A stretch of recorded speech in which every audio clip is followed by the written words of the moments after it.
मैं क्या करूं, मेरा मन परमात्मा के पास में, मेरा मन नहीं लगता यहां, बस मैं उन्हें निहारता रहता हूं, उन्हें देखता हूं, क्या उनकी शक्ति है, क्या उनका सामर्थ्य है तो छोटे से बालक, है तो छोटे से बच्चे, मगर मैंने तो साक्षात उनकी शक्ति का अनुभव किया है, और उनकी शक्ति का अनुभव तो जन्म के समय किया है, तो आज तो वो इतने बड़े हो गए हैं, अब तो उनकी आंखें खुल गई, इंद्रियां थोड़ी परिपक्व होने लगी, तो उनके भीतर की जो आत्मशक्ति है वो शक्ति इंद्रियों के माध्यम से और ज्यादा मजबूत हुई। और तब अब देवों ने देखा कि ये क्या बैठे हैं देवलोक में और प्रशंसा कर रहे हैं एक सामान्य इंसान की, और बाकी देवों ने तो अच्छी तरह से अभी तक जाना नहीं था कि वो तीर्थंकर होने वाले हैं और कितने शक्तिमान हैं, और उनका अवधि ज्ञान भी वो दृश्य नहीं दिखा पाया था। इस कारण उनके हृदय में शंका होने लगी, और कुछ देवों की शंका को एक देव ने प्रकट किया। एक देव ने कहा कि इंद्र महाराजा मुझे क्षमा करें, मुझे क्षमा करें, आपके सामने बोल रहा हूं, यह अनुचित है, अनुचित व्यवहार है, मगर फिर भी मैं कह रहा हूं कि भगवान हम देव हैं, हम वैक्रीय लब्धि के धारक हैं, और क्या आप एक औदारिक शरीर हाड़ मांस के पुतले की आप प्रशंसा करते हैं? कहां हम, कहां वो जो चाकू से कट जाए, जो पानी में बह जाए, जो आग में जल जाए, जो वायु से शोषित हो जाए, एक वो और एक हम पर किसी का कुछ नहीं लग सकता, न तो कोई चाकू लग सकता है, न कोई तलवार हमारा छेदन कर सकती, उसकी क्या प्रशंसा करना, उनकी हमारी ताकत के आगे उसकी क्या ताकत। और इंद्र महाराज ने कहा ऐसा मत कहो, ऐसा कहकर के तुम आशातना मत करो, तुम ज्यादा मत कहो, मैं कहता हूं वो मानो, तुम श्रद्धा करो, वो इंसान वो होने वाले तीर्थंकर हैं, उनकी शक्ति की कोई सीमा नहीं है। और तब उस देव ने अहंकार से परिपूर्ण, और जब अहंकार हृदय में पैदा होता है तो सत्य छिप जाता है। अहंकार एक पर्दा है जो आंखों पर आया कि अंधकार आया, कि रोशनी छिपी, कि सत्य ढका, और अहंकार यह नहीं देखता कि तथ्य क्या है, अहंकार केवल यही देखता है कि मैं क्या हूं। और तब उस देव ने कहा मुझे जाने दो, मैं अभी उसे हरा करके आता हूं। और तब इंद्र महाराज ने विचार किया कि मैं ना देता हूं तो यह कहेगा आपने मना कर दिया, अन्यथा मैं हरा देता, मैं हां कहता हूं तो एक तीर्थंकर परमात्मा की आशातना होती, मैं क्या करूं, मैं क्या करूं। और वो मौन रहे कि वो देव चला आया, और आने के बाद में देखा वो सुबह ही सुबह का समय था कि खेल रहे थे सारे बच्चे एक होकर, और एक दौड़ लगी थी, यहां से वहां तक दौड़ लगानी थी, जिस रास्ते पर दौड़ लगनी थी देव ने विचार किया कि इसी रास्ते पर मुझे उन्हें डरा देना है। वो डरा, काम पूरा हुआ, जो डर गया वो हार गया, इनको डराना है मुझे, तो उसने विकराल सर्प का रूप बनाया और रास्ते पर आ गया। अब रास्ते पर सांप, और वो भी विशाल, बच्चे रह सकते हैं खड़े मिच्छामी दुक्कड़म के साथ। अभी तो यहां पर वो छोटे छोटे जीव ही आ रहे हैं बरसात के। अभी अगर मान लो यहां पर सभा में एक सांप आ जाए, और सांप आया कि नहीं आया पता नहीं, मगर एक आदमी जोर से बोल उठे सांप सांप सांप,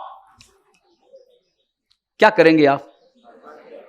नहीं, क्या करेंगे आप? वहीं बैठे रहेंगे? कहां, कोई बात नहीं, ऐसे ही बैठे रहेंगे कि सीधे बाहर, सीधे बाहर, मुझे छोड़कर के लेकर, मुझे यही छोड़कर महाराज का जो होना हो, महाराज के पास में तो मंत्र तंत्र कुछ होंगे, बच जाएंगे, हम तो भागे यहां से।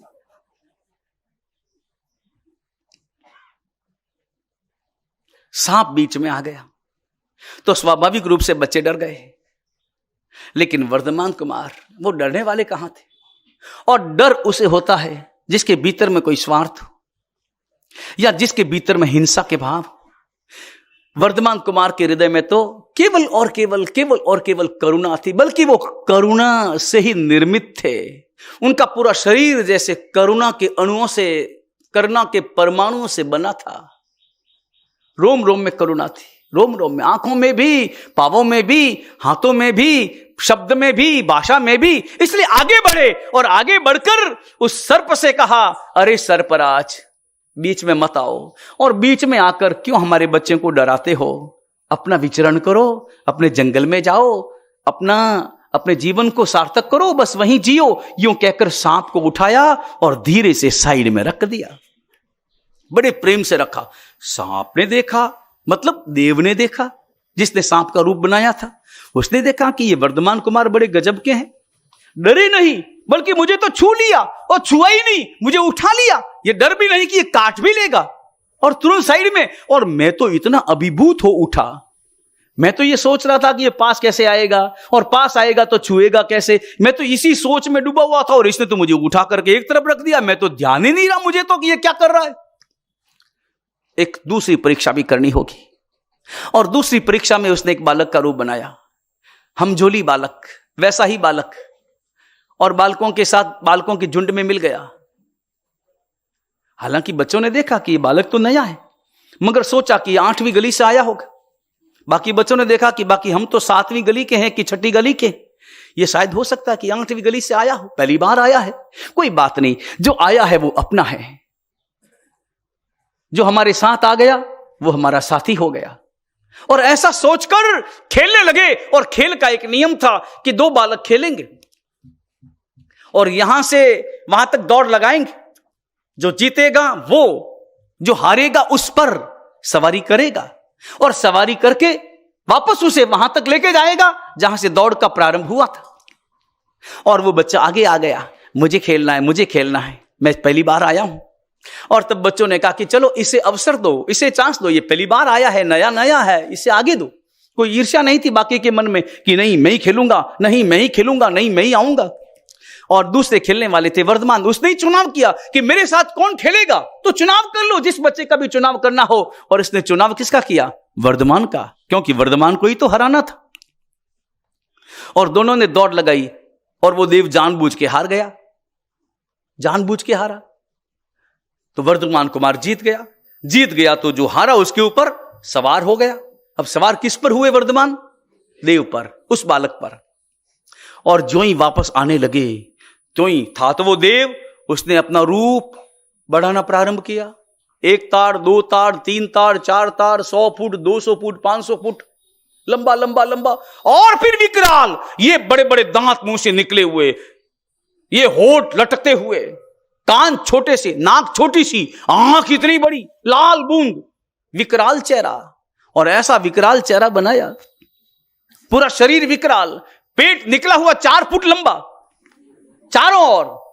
और ये सारा वातावरण देखा, और सारे बच्चे डरे कि ये क्या हुआ, भागे, डर के मारे भागे, और भाग करके गए सीधे सिद्धार्थ महाराजा के पास। सिद्धार्थ महाराजा अपने सिंहासन पर बैठे थे, बच्चे दौड़ते हुए गए। सिद्धार्थ महाराजा ने कहा हुआ क्या? और चेहरों बच्चों के चेहरे पर तो हवाइयां उड़ रही थी, उनकी गिगी बंधी हुई थी, वो बोल नहीं पा रहे थे, और उनके मुंह से निकला क्या क्या बताएं, वो एकदम से हकला रहे थे। और तब किसी बच्चे ने बताया कि वहां कोई बच्चा है, और इस बच्चे ने ऐसा रूप बना दिया, और क्या होगा, वर्धमान कुमार उनकी पीठ पर सवार है, और पता नहीं क्या हो गया होगा, कहां ले गया होगा, आगे क्या किया होगा। और वर्धमान कुमार की यह दशा सुनकर सिद्धार्थ महाराजा और पूरी राजसभा दौड़ी, चिंता में मग्न दौड़े। मगर वहां जाकर के देखा तो वहां क्या रूप था कि वो देव जिसने विशाल रूप बनाया था, वर्धमान कुमार ऊपर बैठे थे, और सोचा था कि वर्धमान कुमार डर जाएंगे, मगर वर्धमान कुमार डरे नहीं, जान लिया, पहचान लिया। और पहचानने के बाद में करुणा की। हालांकि करुणा के रूप अलग है, कभी कभी करुणा प्रेम के माध्यम से बरसती है, तो कभी कभी करुणा थप्पड़ के माध्यम से भी बरसती है। वो थप्पड़ भी करुणा का ही प्रतीक है, वो मुक्का भी करुणा का ही प्रतीक है। करुणा महत्वपूर्ण है। करुणा किस मार्ग से आती है? कोमलता के मार्ग से आती है या कठोरता के मार्ग से आती है, वो अलग। जब गुरु महाराज किसी अपने शिष्य को दंडित करते हैं, थप्पड़ लगाते हैं, तो निश्चित रूप से ऐसा नहीं समझना चाहिए कि यहां गुरु महाराज की कठोरता या उनका कषाय भाव प्रकट हो रहा है। समझना चाहिए कि इस कठोरता के माध्यम से परमात्मा गुरु महाराज की करुणा प्रकट हो रही है। मैं सौभाग्यशाली हूं, वो शिष्य सौभाग्यशाली होता है जिसने गुरु महाराज की थप्पड़ खाई है, क्योंकि ऐसा तो कोई हो नहीं सकता कि जिसके जीवन में कोई अपराध न हुआ हो, कोई गलती न हुई हो। ऐसा कौन होगा?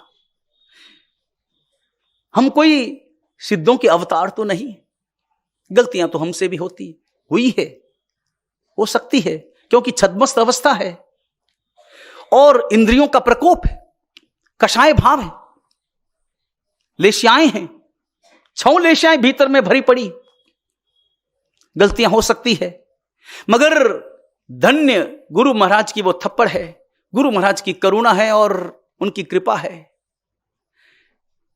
वो थप्पड़ के माध्यम से जो प्रसाद मिला, उस गलती को सुधारने का अवसर मिला।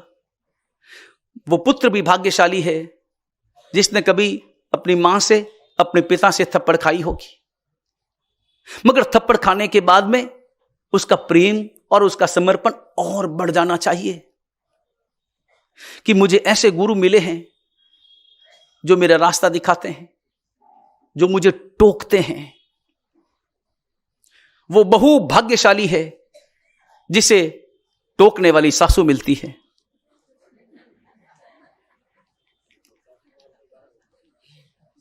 भाग्यशाली है। अगर अनुभव करें, अगर अहंकार में न डूबे तो वो भाग्यशाली, तभी तो उसके जीवन का सही मार्गदर्शन होगा। हालांकि इसे स्वीकार करना आधुनिक लोगों के लिए बड़ा मुश्किल होता है, क्योंकि वो तो समझते हैं कि अपने आप में मैं तो पूर्ण हूं। नंबर 1, मुझसे कोई गलती होती नहीं। नंबर 2, मुझसे कोई गलती होए भली हो जाए, मुझे कहने की कोई जरूरत नहीं। यह हमारी मानसिकता है कि कोई गलती मैं कर लूं तो भले कर लूं, मुझे कहने की कोई जरूरत नहीं। मैं गलती कर सकती हूं मगर सुन नहीं सकती मैं अपनी गलती। इस मानसिकता के आधार पर कोई व्यक्ति आगे कैसे बढ़ेगा? और परमात्मा महावीर की करुणा बरसी उस देव पर, और क्या किया? एक मुष्टि का प्रहार, एक मुक्के का प्रहार, एक मुक्के का प्रहार, केवल एक मुक्के का प्रहार, और वो भी हल्का सा प्रहार, ज्यादा जोर से प्रहार नहीं किया। बहुत जोर से प्रहार करते तो बेचारा पता नहीं क्या होता। वो देव नीचे नहीं उतरता, बल्कि कम से कम 100-200 योजन दूर जाकर के गिरता। मगर एक मुष्टि का प्रहार और वो देव धराशायी नीचे बैठ गया। प्रभु, जैसा इंद्र महाराज ने कहा वैसे ही आप, इतने वीर महावीर, और उस देव पर परमात्मा की वो करुणा बरसी कि एक मुट्ठी के प्रहार ने, एक मुक्के के प्रहार ने उस देव को सम्यक दर्शन दे दिया। उसकी श्रद्धा सम्यक बन गई। अपने हृदय में परमात्मा के प्रति, परमात्मा की शक्ति के प्रति उसकी सारी चिंताएं और सारी शंकाएं निर्मूल हो गई। और अब तो धीरे धीरे वर्धमान कुमार बड़े होने लगे। कल्पना करो क्षत्रिय कुंड के उस राजमहल की, जिसमें वर्धमान कुमार धीरे धीरे बढ़ते जा रहे हैं, बड़े होते जा रहे हैं, देव देवियों से सुसज्ज हैं, उनकी सेवा में रहने वाले देव देवी। और अब पिताजी के मन में आया है कि इन्हें पाठशाला जाना चाहिए, पढ़ाना है मुझे। और बाकी सब ने कहा, पिताजी के मन में आए उससे पहले पूरी राजसभा ने कहा कि राजकुमार को पढ़ाओ, क्योंकि नंदीवर्धन बड़े हैं, उनकी पढ़ाई हो गई, अब पढ़ाई होनी बाकी है वर्धमान कुमार की, तो उसी गुरुकुल में भेजना होगा। और तैयारी करने लगे। पंडित को बुलाया, मुहूर्त निकलवाया और तैयार किया। वर्धमान कुमार को नए वस्त्र धारण करवाए और वर्धमान कुमार ने नए वस्त्र धारण किए। पिताजी ने जैसा कहा वैसा स्वीकार कर लिया। क्या उनके हृदय का विनय था, आज्ञाकारी। वर्धमान कुमार को पढ़ने की कोई जरूरत न थी। 3 ज्ञान के स्वामी थे, बिना पढ़े लिखे थे, सारी भाषाएं वो जानते थे, सारे शास्त्र वो जानते थे, एक अक्षर भी पढ़ने की कोई अपेक्षा नहीं थी, क्योंकि 3 ज्ञान के संपूर्ण स्वामी थे, मति ज्ञान, श्रुत ज्ञान और अवधि ज्ञान। मगर ये नहीं कहा कि पिताजी मुझे कहां उस ठोड पंडित के पास में पढ़ाते हो, उसे आता क्या है, कहां उसके पास मुझे पढ़ाना, मैं तो सब पढ़ा लिखा हूं। लेकिन यही तो उनके हृदय का विनय था। और वो परमात्मा महावीर अपने उपदेश के द्वारा जितना उपदेश देना चाहते थे, उपदेश के द्वारा यानी वचनों के द्वारा यानी देशना के द्वारा जितना उपदेश वे जगत को देना चाहते थे, उससे ज्यादा उपदेश वे अपने आचरण के द्वारा देना चाहते थे। ये घटना विनय का उपदेश देती है कि संतान कितनी भी बड़ी क्यों न हो जाए, एक शिष्य अथवा शिष्या कितनी भी बड़ी क्यों न हो जाए, कितनी भी पढ़ लिख क्यों न जाए, मगर तब भी माता पिता का और उनके गुरु का विनय करना ही चाहिए। वर्तमान में 3 संस्थाओं में बड़ी समस्याएं पैदा हुई है। इस पंचम काल में 3 संस्थाएं जर्जरित हो गई। 3 संस्थाएं, 3 संबंध। नंबर 1 पिता पुत्र का संबंध, नंबर 2 शिक्षक और विद्यार्थी का संबंध, और नंबर 3 गुरु और शिष्य का संबंध।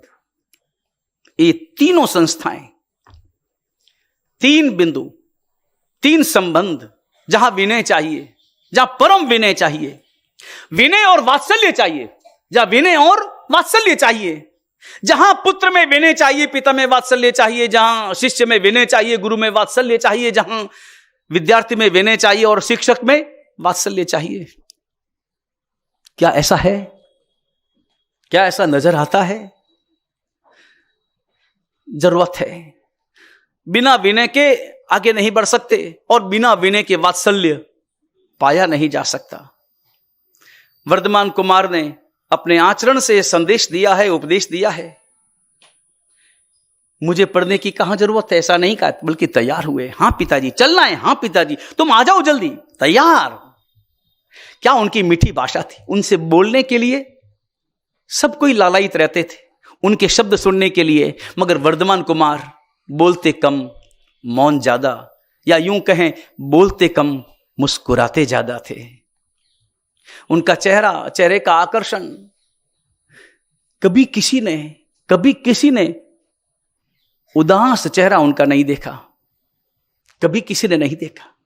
रोता हुआ चेहरा कभी नहीं देखा, याचना करता हुआ चेहरा कभी नहीं देखा, मांगता हुआ चेहरा कभी नहीं देखा।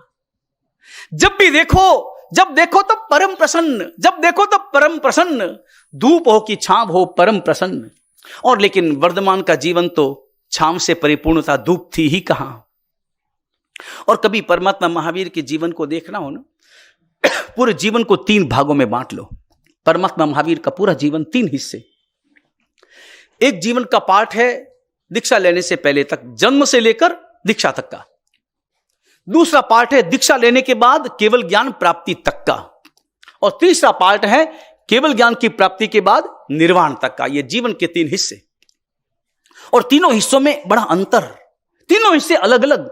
पहला पार्ट जन्म से लेकर दीक्षा पर्यंत। इस काल को संज्ञा देंगे हम पुण्य काल की। पुण्य का उदय। क्योंकि जिस समय कोई भी तीर्थंकर परमात्मा जब तीर्थंकर नाम गोत्र का बंद करते हैं, आप कल्पना करो अभी तीर्थंकर नाम गोत्र का उदय हुआ कि नहीं हुआ? हो गया। उदय कब होगा बताओ? शास्त्र पढ़कर उदय कब होगा? तीर्थंकर नाम कर्म का उदय कब होगा? जब वो केवल ज्ञान प्राप्त करेंगे तब। अभी उदय थोड़ी है। अभी उदय हो गया क्या? अभी तो नहीं हुई, तो बचपन है, अभी तो शादी करनी है, अभी तो भोग भोगने हैं, अभी तो पुत्री का जन्म होगा, अभी तो दीक्षा लेंगे, अभी तो उपसर्ग सहेंगे, बहुत बात की बात। अभी केवल ज्ञान हुआ नहीं, तो तीर्थंकर नाम गोत्र का उदय अभी हुआ नहीं है। तो फिर अभी से ही ये सब मेरू पर्वत पर ले जाना, एक तीर्थंकर को ले जाना, तीर्थंकर हुए कहां? तो ये पहले से कैसे? और फिर दंड देवों ने इतने भंडार भर दिए, इंद्राणियों का आना और ये सारे जो उत्सव महोत्सव, ये सब कैसे पहले से? तो समझना चाहिए कि जब कोई भी तीर्थंकर परमात्मा जब तीर्थंकर नाम गोत्र का बंद करते हैं, उस समय उस तीर्थंकर नाम गोत्र के साथ अविनाभावी अनंत पुण्य प्रकृतियों का बंद साथ में हो जाता है। पुण्य प्रकृतियों का बंद साथ में। कैसी प्रकृतियां? अविनाभावी। अविनाभावी का अर्थ क्या है? कि जो जिसके बिना नहीं हो सकती, जो जिसके बिना नहीं हो सकती वो अविनाभावी, यानी जो तीर्थंकर नाम गोत्र के साथ साथ रहती है। ऐसी जो पुण्य प्रकृतियां हैं वो साथ साथ, ये उन पुण्य प्रकृतियों का उदय था। उन पुण्य प्रकृतियों के उदय के परिणाम स्वरूप ये सारी व्यवस्थाएं और ये सारा परिणाम, उनका जो जीवन है, दीक्षा तक का जीवन, वो पुण्य उदय, पुण्य काल। उस काल को क्या कहेंगे? पुण्य काल। कितने वर्षों का काल? ये 30 वर्षों का काल, पुण्य काल। कभी दुख हुआ उनके जीवन में? कभी कोई पीड़ा? कभी किसी देव ने कोई उपसर्ग किया है? कुछ नहीं, कोई उपसर्ग नहीं, कोई दर्द नहीं, कोई दुख नहीं। सब हाथ जोड़े खड़े हैं। सेवा ही सेवा है, भक्ति ही भक्ति है, सुख ही सुख है, आनंद ही आनंद है। ये पुण्य काल।